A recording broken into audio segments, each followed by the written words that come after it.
Hello, little witchlings and princelings, and welcome to your weekly Coven Summoning. My name is Ilsa. And my name is Stacy.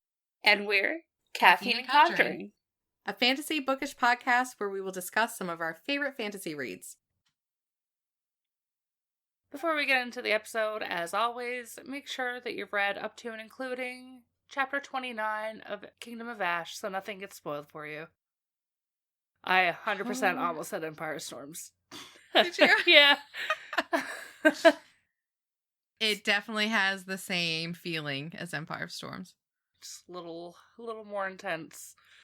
Yeah. Yeah. I will say it again. I'm so glad that we done the tandem. Yeah. Because Tower of Dawn would have been brutal in between these two books. Yeah. So we ended off last episode with Kale. They are at Westfall Keep.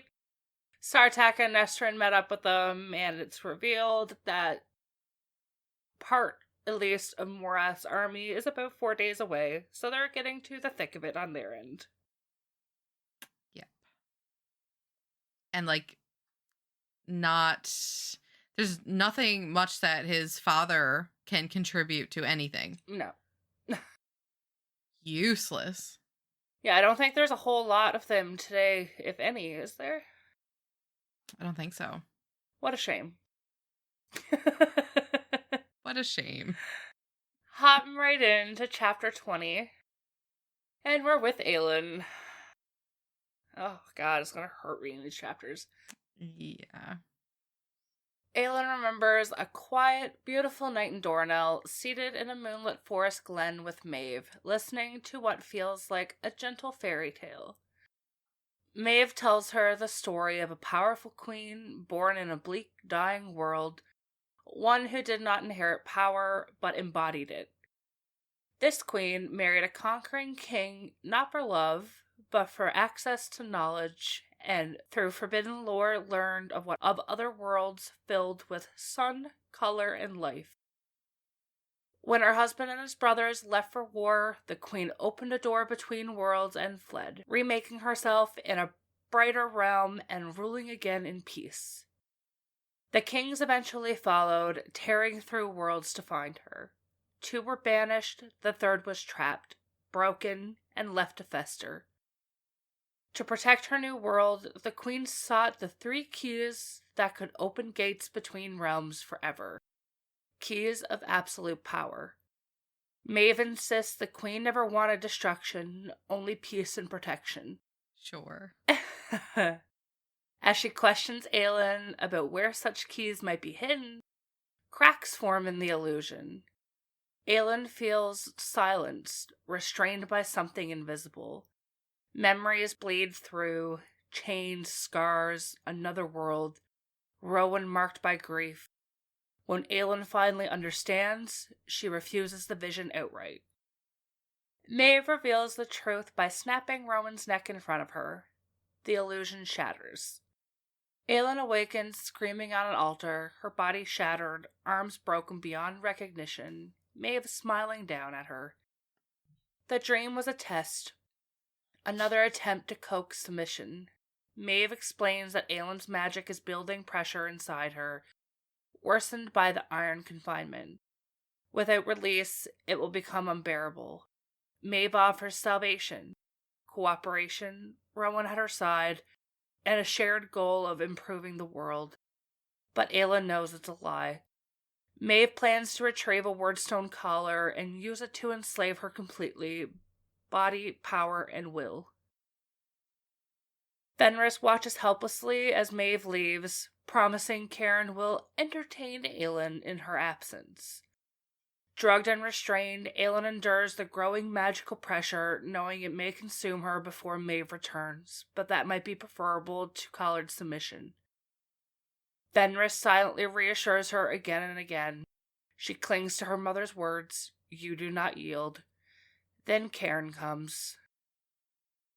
Aelin is ripped from the altar and forced back into the iron box. Maeve wants her moved somewhere more secure while she hunts the collar. Karen revels in it, promising one last round of torment before Maeve claims her fully. As the guards carry the box away, Aelin realizes the danger. Movement means escalation, isolation, and no chance of rescue. And Cairn ensures Fenris is brought along. No escape, no relief. And Maeve is coming back with a collar. Or is she? I like how she had that call back to when she was teaching Irene and how she said, like don't let them take you to another location. Yeah. Like,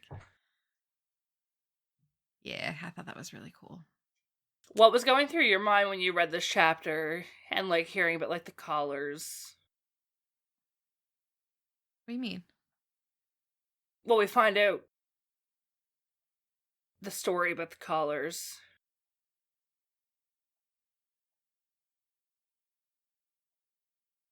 Refresh my mind? That it was a trick from Rowan and them to lure Maeve out. So there was no collars to be had? Right. Yep. Yeah, I totally pieced that together.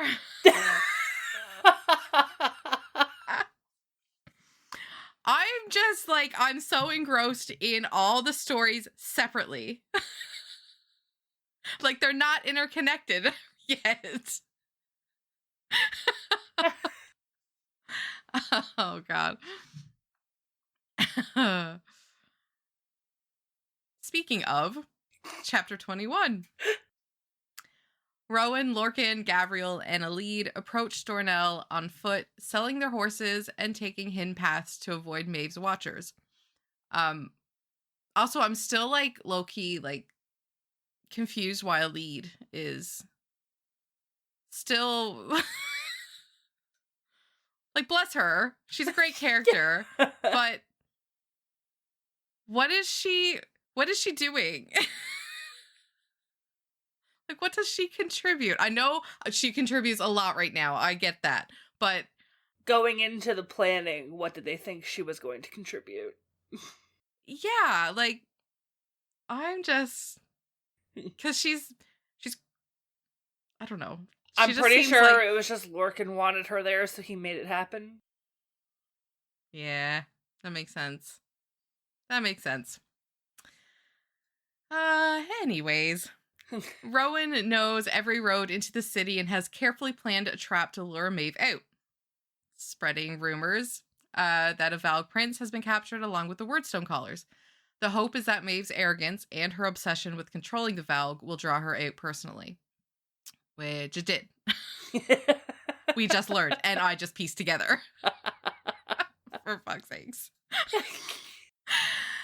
As they reach a hill overlooking Dornell, Rowan is struck by how peaceful and beautiful the city appears. But that beauty is an illusion. Once they cross the edge of Maeve's glamour, the truth is revealed. A massive Fae army surrounds the city on all sides. Campfires blanket the plains, showing that Maeve has summoned the bulk of her forces. And that realization is chilling, because the armies isn't just to keep enemies out of Dornell, it may be to keep Aelin in, which really makes your brain go like, holy fuck, like, Aelin is a beast and everybody knows it. Yep. So they debate their next move. Rowan wants to act immediately, driven by the bond and his certainty that Aelin is somewhere in that city. Lorcan insists that they need more time to plan, and Gavriel agrees they must rest and assess. The tension is high. Every hour feels like a betrayal while Aelin suffers. The idea of contacting allies inside Dornell is rejected because Maeve's ability to infiltrate minds makes anyone there a liability. Instead, our girl Alede, she steps forward with a dangerous plan. That's what she's good for. She will go into the city herself. As a mortal, she's less likely to be noticed, and she knows exactly who to ask for. Cairn. I realize that, like, when I'm editing, every time I say Karen, it sounds like Karen. Karen, yeah. Yeah. I mean, just as insufferable. Oh, I'm so sorry. I don't know any. No offense to Yes, any I do. Karens I do know Karens. listening. It's just a stereotype of Karens. Yeah. Yeah. But Karen. I can't say it without it sounding like Karen. Karen. Karen.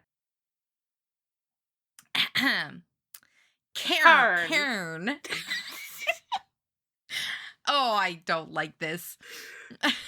This is what happens when we record on a Friday night. Yep. And I'm already like... Karen. Anyways... Alid is certain that finding him will lead them to Aelin and reveal whether Maeve is still in Dornell. Lorcan reacts with raw fear and fury, trying to stop her, but Alid stands her ground. She's not under his command, and she's not backing down. I like how she's like, I don't answer to you. Yeah. I answer to him. And then it's just like all left on Rowan, too. Yeah. Oh, boy. But he does recognize both the risk and the necessity, and he gives his approval. Alid will enter Dornell alone, and the hunt for Aelin begins in earnest. Ooh.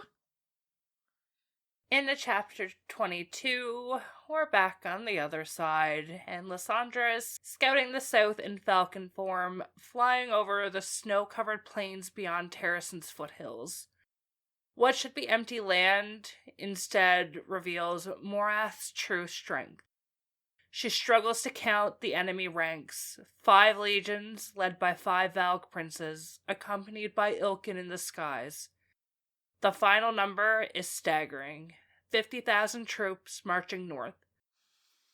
This is where I realized how shitty I am at like listening to audiobooks and using my brain, because I spent the next like probably 3 or 4 minutes of the audiobook, my brain just being like, how the fuck did Lysandra count to 50,000 troops?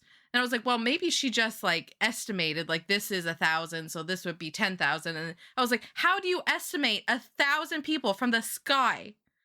And I was fixated on that. I could not figure out how somebody would estimate 50,000 troops. So that's, yeah. So when I say that I don't really remember things, it's because my brain just fixates on certain things throughout the story. And then before I know it, the audiobook is just playing and I don't know where I left off.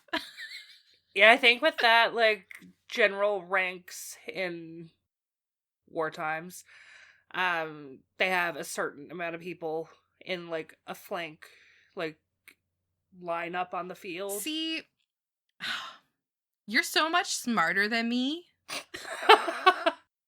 Because I was like, 5, 10, 15, 20. Okay, so this is like 20-ish. So like this 4 of these would be 100. So I was picturing her flying over all this in little bird form, being like, what did you do?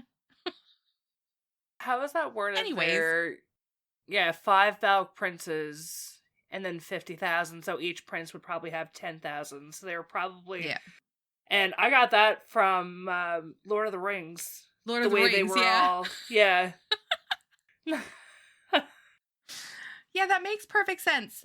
My brain didn't come to that conclusion on its own, so there's a little sneak peek. Yeah, 50,000 troops marching north, and Terrasen has barely half of that. She barely escapes when an Ilkin spots her, racing back with the truth just ahead of the coming storm. When the armies clash in southern Terrasen, Aedion orders a defensive strategy, letting Morath exhaust itself on the foothills while the silent assassins harry their advance. Many of those assassins never return. The Valk Prince's power cuts through the resistance with horrifying ease. Ilkin strike the Terrasen camp at night, slaughtering soldiers and shattering morale before retreating to the skies. When Morath finally crests the foothills, they are barely slowed, ripping out ancient border stones as they invade Terrasen proper. Battle erupts in full. The Bane and Fey magic hold the line briefly, but Ilkin tear through the spells and shields alike. Even Lysandra in Wyvern form and Aedion with the Sword of Orinth can't stem the tide. The right flank collapses until Ilias assassinates a Valg prince, briefly halting the slaughter. But it isn't enough. Morath keeps coming, through night, through dawn, through a second day. By the end of it, even the Bane's line is breaking. Oh, it's looking bleak. Yeah. Chapter 23. Elide enters Doranel, the city of rivers, and it's nothing like she expected. Beautiful, calm, almost idyllic. Flowers spill from windows, canals cut through the streets, and Fae go about their lives as if Maeve isn't ruling from the palace on the eastern edge. Elide keeps her awe hidden, fear too. The Fae can smell emotion, and too much would give her away. Her limp worsens the further she gets from Gabrielle's magic, but she's prepared. Using Rowan's green cloak and Lorcan's white shirt, a belt, and a mirror, she crafts a convincing disguise. Crushed berries stain her eyes red, making her look like a weeping, abandoned lover. The role is deliberate and dangerous. She scouts a square with 2 taverns and chooses the one frequented by soldiers. Studying the group, she identifies their commander with a striking, kind-eyed female in fine clothes. Playing the part of a nervous, heartbroken girl, Elide approaches, stammering and apologetic, and asks about one man. Cairn. Sorry.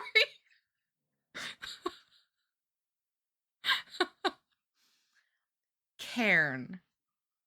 The reaction is immediate. The soldiers know him, and they despise him. One male warns her not to go looking for him if she's escaped. The commander confirms Cairn is bloodsworn to Maeve, but their discomfort is clear. When Elide presses, they claim not to know where he is. Elide clocks it as a lie. She shifts tactics and asks about Maeve. The answer matters. Maeve is not in Doranel. It's a small victory, but a crucial one. Elide withdraws carefully, performs disappointment long enough to avoid suspicion, then slips away to regroup and adjust her approach. Before she can try another tavern, the beautiful female from before appears behind her in a narrow alley. I do have to say, like, the way that she was gawking at this woman in the bar. Yeah. She's like, oh my God, this is like the most beautiful woman I've ever seen in my life. But like, it was a lot of comments on like how pretty this woman was. Yeah. And which makes her story funnier. Yes. We'll get to that. So before she can try another tavern, the beautiful female from before appears behind her in a narrow alley. Outside the city, Lorcan is barely holding it together. While scouting the army and circling Doranel, he watches the city constantly, waiting for any side of a lead. There would be no magic flare if she was caught, no warning, time drags, and he's moments away from storming the city despite the plan. I love Lorcan. He's such a brute. Oh, I love him too. So much. so much. But then Elide returns, safe, and she says she met someone.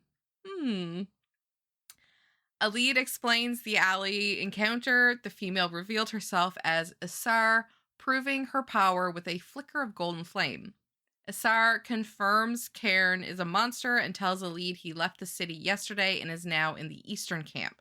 She knows because her sister, the soldier Elide spoke to, saw him there, and because Cairn hasn't been terrorizing Doranel as usual. Isar also immediately recognizes Elide's disguise. Lorcan's shirt and Rowan's cloak, and reveals that she and Lorcan were once lovers. Ooh. Oh, that poor girl, Elide. She's like, what the fuck? She's so pretty.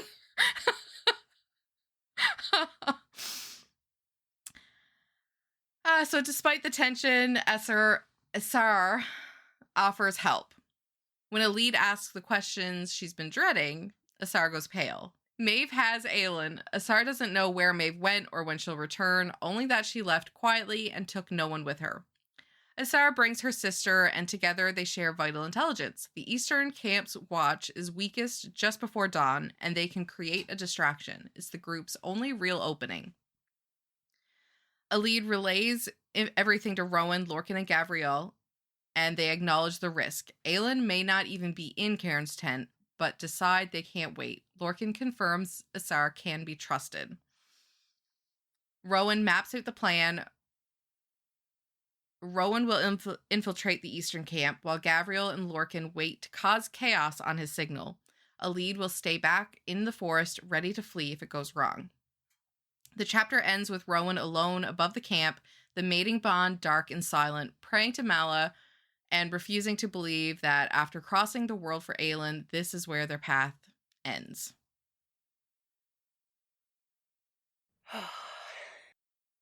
Don't worry. Don't worry. It's going to be okay. It'll all be fine. We're taking a little break from the torture chamber, and we're going over to Manon and Dorian. Mana.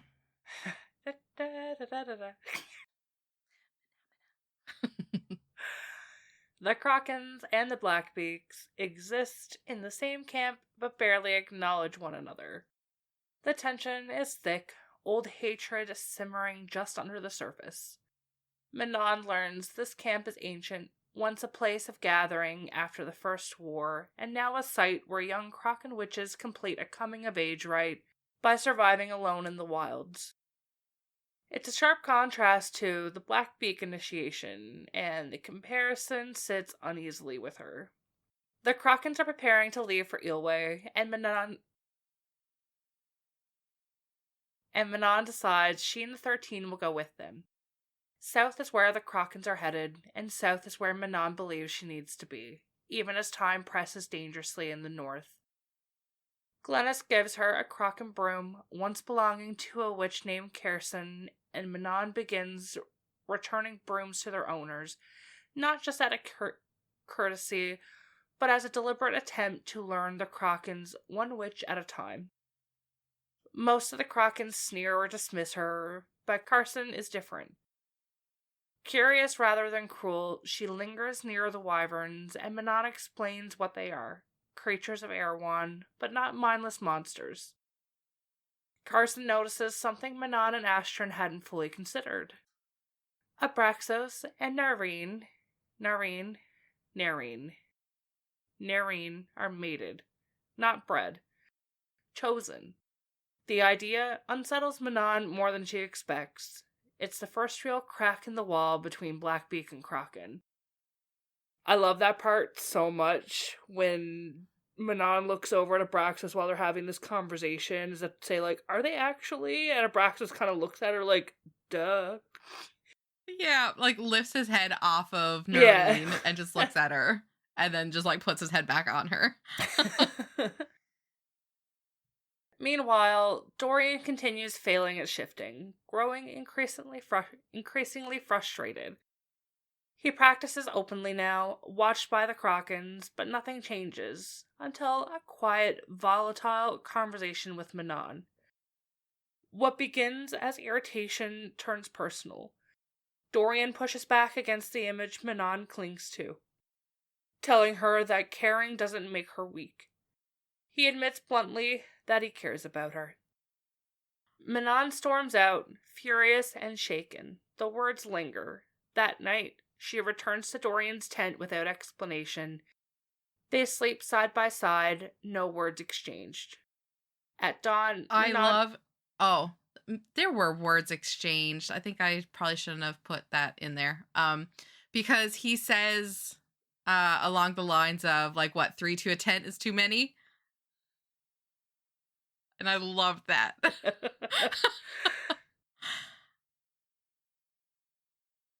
At dawn, Manon notices something startling. Dorian's eyes are brown. His magic finally shifted. As the Krakens, Blackbeaks, and Dorian take flight towards Ilwe, it's clear something fundamental has changed for both of them. Oh, buddy. Dorian is getting the hang of it.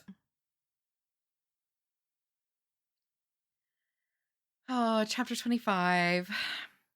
Back in the torture chamber with Aelin.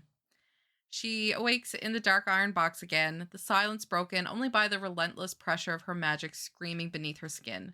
Time blurs, hunger, filth, and suffocation creep in as she realizes Karen has moved her. This isn't Maeve's fortress anymore.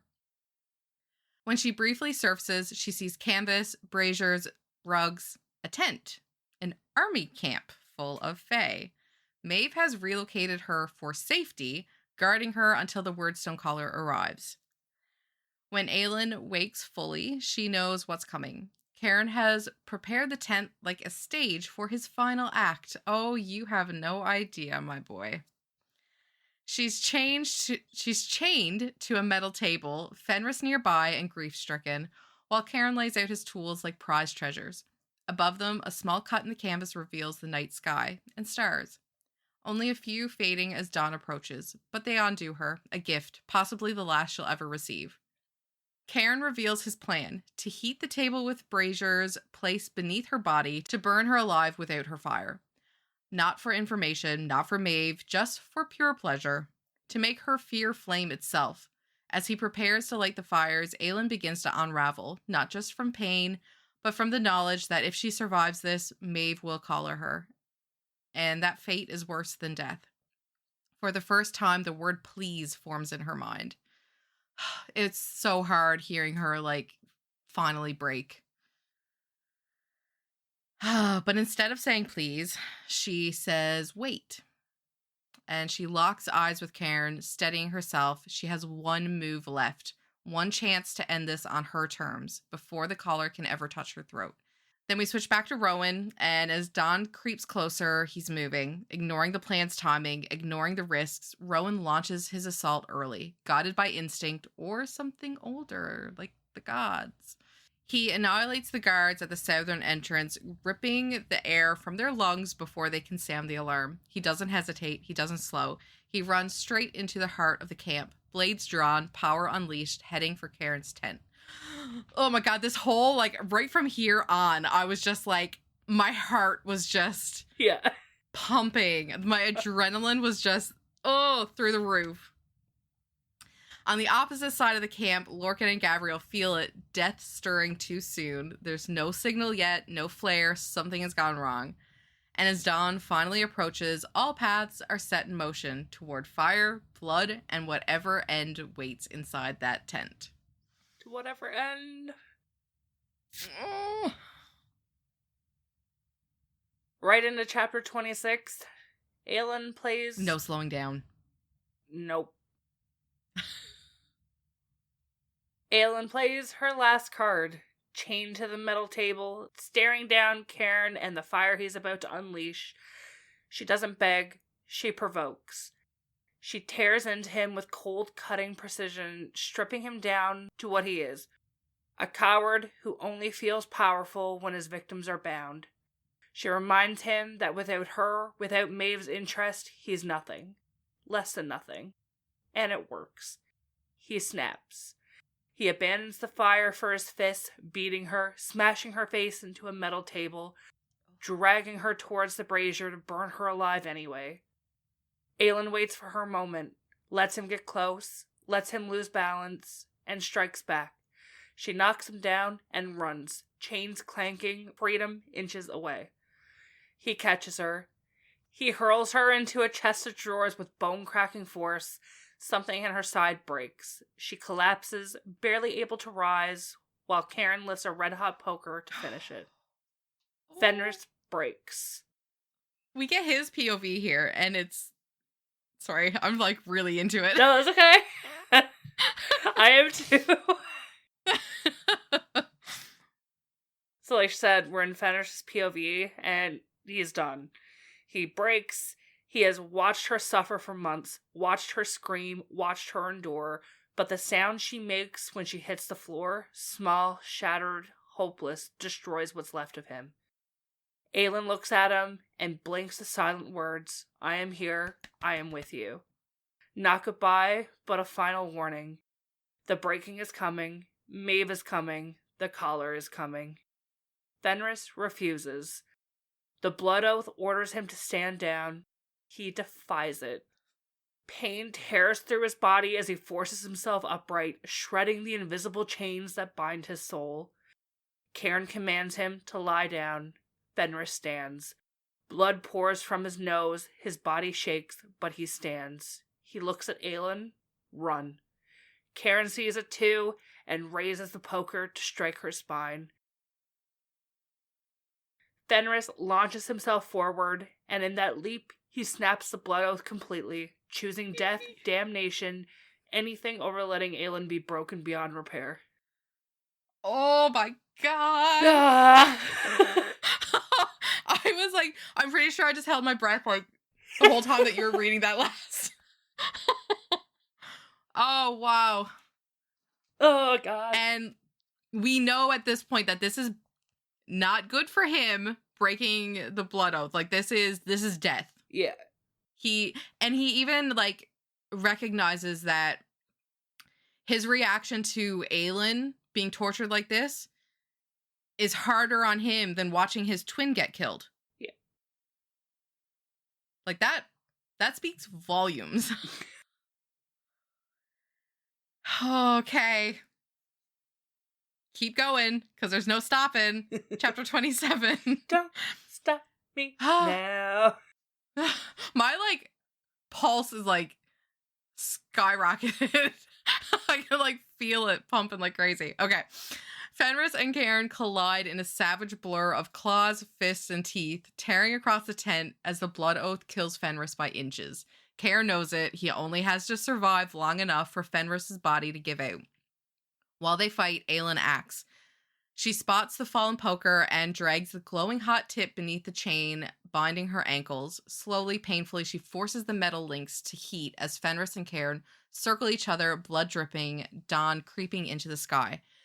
Fenris charges again, desperate and lethal, even as the cost of defiance ravages him from the inside out. The chain glows, and Aelin plants her heels, grips the poker, and snaps the chain apart, free.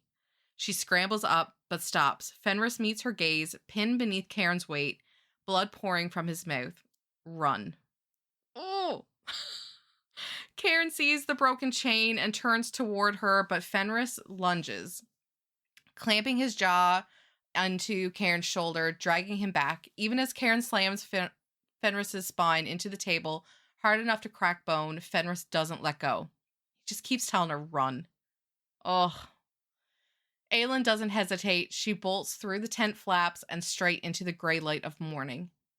So then we switch over to Rowan's POV, and, like, outside, he is already carving a path of death just straight through the camp. Half a mile from Cairn's tent, soldiers swarm him, some fleeing in terror, others foolish enough to fight. Rowan shatters shields, rips the air from lungs, and cuts through ranks without slowing. Raptors dive from above, hurling wind and ice, and Rowan obliterates their magic midair. He is close. Close enough to signal Lorcan and Gavriel. Close enough to reach her.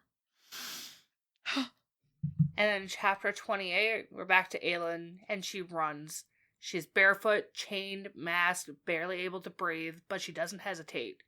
She picks a direction, away from the river, towards the rising sun, and pushes her battered body through the camp. Soldiers begin shouting, then running, but she refuses to look back. She grips the iron poker and keeps moving, even as her legs threaten to give out. On the eastern edge of the camp, Lorcan senses something is wrong before he sees it. Death is moving fast, too fast, and not where Rowan should be. He breaks from cover, abandoning the plan entirely. And then Aelin appears. Blood-soaked, iron-masked, chain still on her body, she sprints between tents towards open ground. The sight nearly stops Lorcan cold. She's alive, but only just. 10 soldiers block her path. One swings his sword, and Aelin uses it against him, twisting so the blade strikes the chain binding her hands. The iron snaps. In the same breath, she kills him, takes his weapon, and turns on the others. What follows is instinct and muscle memory, clean, ruthless, and fast. When the last soldier falls, nothing stands between her and the camp's edge. Lorcan unleashes his magic, killing the final guards ahead, and signaling Rowan with everything he has. She is here. Oh, and he just kept saying it. She's here, she's here, she's here. Yeah. Oh. There's a lot of repeating words in this slew of chapters. Yep, there is. The hardest ones yet to come. Dun, dun, dun. Aelin charges into the open field, but the terrain works against her. Steep hollows, slick grass, exhaustion dragging at every step. Arrows rain down. She weaves and stumbles, refusing to stop. Lorcan tears arrows from the air, and Gavriel reaches her first, forming a golden shield around her as soldiers pour out of the camp behind them. Aelin falters just as Lorcan reaches her body finally reaching its limit. Rowan arrives moments later, dropping from the sky like a blade, and they drag her into the cover of the trees. She collapses. Rowan goes straight for the chains, the mask, the blood covering her, and then Aelin sobs a single name, Fenris. She points back towards the camp, shattered and desperate. Rowan's expression turns lethal. He orders Lorcan to take her to safety. Then Rowan and Gavriel turn back towards camp, towards Cairn, towards Fenris, and towards retribution. When she said Fenris and then repeated it Fenris again, I was sobbing. That's what did it. First quarter of the book already got you crying. It's the easiest quarter. Yeah, that's great. Oh. Chapter 29. With the camp in full chaos, Rowan and Gavriel slip back inside with terrifying ease. Rowan deliberately draws his power west, obliterating tents and bodies alike, pulling soldiers away from the center and clearing a path straight to Cairn's tent.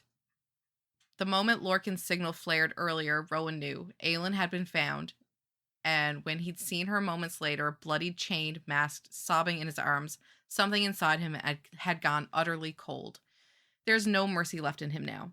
They reached the tent untouched, no guards lingered nearby, as if even the camp itself had learned to keep its distance from Cairn. Rowan sensed the air before entering, 2 life forms, both injured, blood heavy everywhere, and that's all the confirmation he needs. Inside, the truth of what Aelin endured hits like a physical blow. Fenris and Cairn lay sprawled on the floor. Across the tent sits the iron box, the coffin that she was locked inside.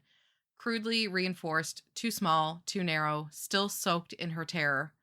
The metal table stands nearby, braziers placed beneath it, chains bolted at head and foot. Tools gleam from an open chest and a velvet cloth arranged with care. Rowan understands immediately. Gavriel goes to Fenris at once, wrapping him in golden healing light. The wolf doesn't wake, but his breathing steadies. Rowan tells Gavriel to keep healing him, then turns his attention to Cairn. Cairn is alive, badly injured, but breathing. Fenris has broken him enough to stop him, but not enough to kill him, and Rowan realizes what that must have cost Fenris. Whatever happened here was so unbearable that the wolf shattered the blood oath itself to stop it. Rowan won't waste that sacrifice. He orders Gavriel to heal Cairn. Gavriel hesitates, but he obeys. Rowan surveys the tools Cairn has prepared for Aelin and selects one with deliberate calm, a thin, razor-sharp healer's knife meant for precise surgical pain. When Cairn finally wakes, he finds himself chained to the same table meant for her. Rowan standing over him with frozen rage in his eyes and instruments laid out neatly at his side. Understanding dawns on Cairn's face. He panics, he thrashes, and he soils himself. Rowan wraps the tent in soundless wind so no one can hear what comes next, and then Rowan begins. And that's how we end. But oh my god, that is where we had to end these chapters. Yeah. Have you read the next chapter yet? No. I know you went on. Yeah, it's fucking heartbreaking. Next chapter is? I had to read the next chapter. Yeah, I haven't yet. I have not yet. I am afraid.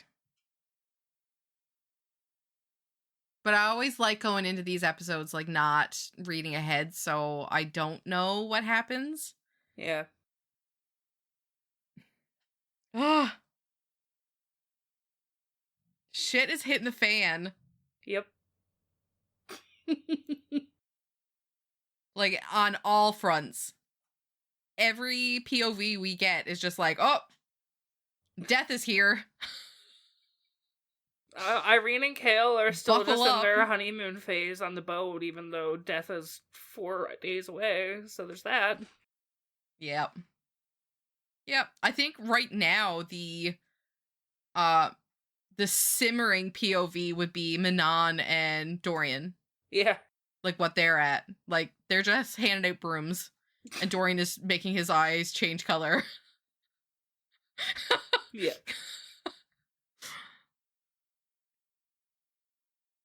Oh my. Not to shit on what they're doing, because I know what they're doing is important. Yeah. It's just every other POV is just like, war! Morath is coming! Death to Erewhon. Who? And then on some is fucking just Maeve. Yeah.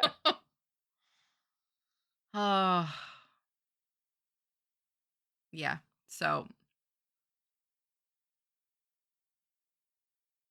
the anxiety's on bust. Yeah. But it's so good. It's so I want good. everybody to read the series. Yeah. I have nothing spoiler free to say. Yeah. So Yeah, that's fair. So we don't get into any spoilers. We're going to stop the discussion there. As I said before, the end of these episodes aren't going to have much, because there's not much that can be said. By one side, at least. Because I don't have theories, because I know what happens. So. And I give things away with my face when I hear theories. But it's so fun. So before the next episode, make sure that you've read up to and including chapter 39 of Kingdom of Ash. Oh, can't wait to cry again. Yep. We'll see you next week. Doodles. Bye. And with that, our Coven summoning comes to a close. Don't forget to hit the subscribe button on Spotify or Apple Podcasts. And follow Caffeine and Conjuring on Instagram and TikTok to stay up to date on our journey through Throne of Glass.